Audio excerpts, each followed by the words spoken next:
Hello, my name is Hasan Sorrells, and this is the Leadership Lessons from the Great Books podcast, Shorts. There's no co-host on these Shorts episodes. These are now around 6 to 8 minute long observations, ideas, thoughts, or rants about the literature, philosophy, psychology, and even the theology of leadership.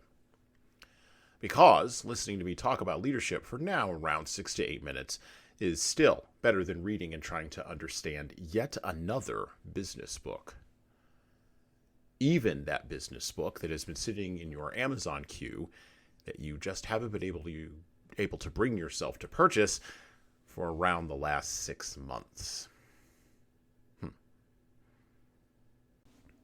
This one is going to be short and direct. The main problem in the dominant cultural discourse in the United States is not the power struggles between people and institutions of quote-unquote privilege. The main problem in the dominant cultural discourse is the challenge of attention. Case in point, currently the Hollywood actors in the United States are on strike against the Hollywood studios. Their demands are several, but the main demand that's interesting and relevant for leaders anyway is their demand or their request that studios protect their bodies, their acting styles, their faces, and their likenesses from impersonation via deepfakes and large language algorithms. Now, in case you don't know, because maybe you've been under a rock for a while, or maybe you've been floating around on TikTok and you haven't really noticed, a deepfake is, according to the Oxford Dictionary, a video of a person in which their face or body has been digitally altered so that they appear to be someone else, typically used maliciously or to spread false information. Close quote. Through the use of generative algorithms, euphemistically termed AI, a Hollywood studio, could conceivably film an actor one time in one role and then use their likeness again and again without paying them royalties or providing any future compensation of any kind to them. Now, on the surface, this sounds scary and terrible, and it sounds like a righteous hill for the actors in question to, quote-unquote, die on. It also makes the studios sound predatory, venal, and corporate, right along in our current zeitgeist with big tech, big pharma, big oil, big media, big Eva, etc., etc. Now, typically, this is where I would make a point linking the strike, which has been going on for a few months now, with no new movies being released to the public, to the demands of modern technology, or I might even link it to the curse of large language algorithms. But I'm going with the Minority Report on this one, because the bigger problem the actors in question, and by extension the studios that hire them, are actually avoiding is this one. The kid I follow on Instagram, the politician I roast in the comments beneath a clip of their latest tell-all Netflix documentary, the content creator I pay money to on YouTube via Patreon, the physical media I buy and store in my house that is fundamentally unalterable. All of those pinpricks bleed out the Hollywood system, actors and studios alike, far more effectively and efficiently than the big cuts, the big swipes of AI ever could. And even worse, they have led to far more actors being rendered irrelevant. If you don't believe me, just think of the last film you saw. One actor could have probably been switched out with another. And that's actually far worse than a deep fake of Brad Pitt walking around, or a deep fake of some no-name community theater actor in Los Angeles who got a role one time in the background of some film who is now waiting tables.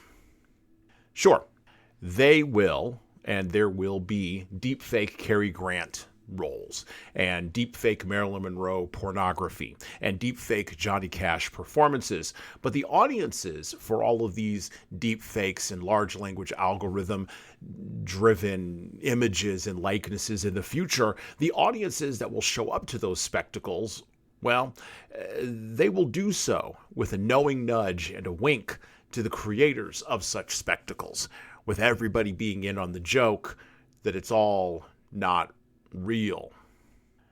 And then, of course, when they leave the theater or close their computer or turn off the streaming service, they will be recalled afterward only as a rumor, mistaken for deja vu, and dismissed just as quickly. However, this will not diminish or minimize the fact that the attention of the audience is still what is most valuable, and at the end of the day, remains what counts for getting dollars out of wallets and butts into seats. But what does all this have to do with leadership?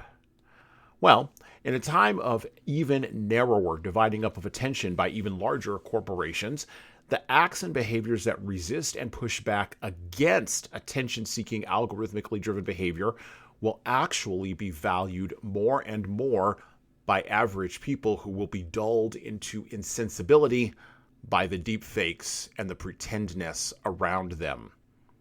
Yes, that narrow subset will have less available attention and will probably have even shorter attention spans than now. And of course, they will have even shallower depths of understanding, but they will have more available cash. And here's the thing for leaders, the search for quality leadership will remain a search that cannot be replicated and that never ends. Don't worry about the deepfakes. And well, that's it for me. Thank you for listening and subscribing to the Leadership Lessons from the Great Books podcast. If you're listening to this on any of the major podcast players, like iTunes, Google Podcasts, or Spotify, please go ahead and leave us a 5-star review and write a little bit in there. A couple of sentences is good enough. That actually helps us game those algorithms that I was just maybe addressing. And, of course, it helps us grow the show. Tell all your family, tell all your friends, and tell the leaders in your life that you know that need to be listening to this show that this show exists. By the way, if you want to get started on the leadership path yourself, or you know some people who need to go on the leadership path, HSCT Publishing, the home company of Leadership Toolbox and Leadership Lessons from the Great Books podcast, can help you and your team do that. So check out our training webinars, coaching services, and more at leadershiptoolbox.us. We are remote, we're live, we're in person, we're on video, and we've got leadership development solutions for your civic group, nonprofit staff, public sector staff, or even your private sector leaders. And of course, you're going to want to check out our video-based subscription service at leadingkeys.com. That's leadingkeys.com for leadership development on demand. You don't like videos, you don't like training, but you really like the podcast? Well, I would also recommend reading a book. Matter of fact, I'd recommend reading my most recent book, 12 Rules for Leaders, The Foundation of Intentional Leadership. You can get that in paperback, hardcover, or as an ebook on Amazon, Barnes & Noble, Kobo, Ingram Spark, and any other place that you order books online. Finally, of course, we're on YouTube just like everybody else is. We'd love to have you help us grow the YouTube channel, so like and subscribe to the video version of this podcast on the HSCT Publishing channel on YouTube. Just search for HSCT Publishing, or you can search for Leadership Toolbox and hit the subscribe button. Subscribing helps us grow the show, as it does with the audio, just is the same with the video. All right, that's it for me.